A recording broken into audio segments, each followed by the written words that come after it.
deep in my journaling era lately, and I made this DIY Louis Carmen journal, and honestly it has been my absolute favorite creative outlet lately. I've gotten a few questions about what pens I'm using to actually journal in here. Here's the lineup that I keep reaching for. For my spreads, I love using these acrylic markers by Fun2. These are the Click Link acrylic markers.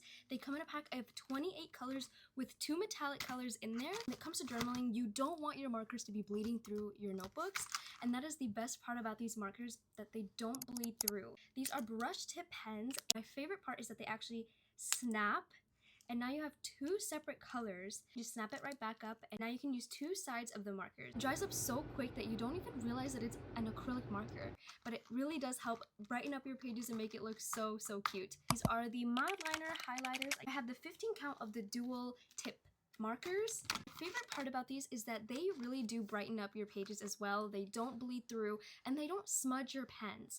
You have the chisel end, and you also have the fine tip end, and these just make it so much easier to journal, and they have so many pretty colors. These are absolutely my favorite highlighters to use in journaling. It's a little bit difficult to journal when you have a perfectionist mindset, so that is where my favorite gel pens come in. These are the erasable grabby gel pens. They come in so many colors. My absolute favorite thing about these pens is that they have this grip texture here that makes it so much nicer to hold the pen and journal for hours. And also, it is obviously erasable, and it twists at the top here, and now you can journal and write with the pen and untwist to close it. And then obviously the eraser part is erasable. Once you erase, you can actually go back in and write over that area. I know that with a lot of gel pens, if you erase like a word, it becomes a little bit more difficult to write on that same spot, but Grabby does not do that. It makes it so much easier to write over there.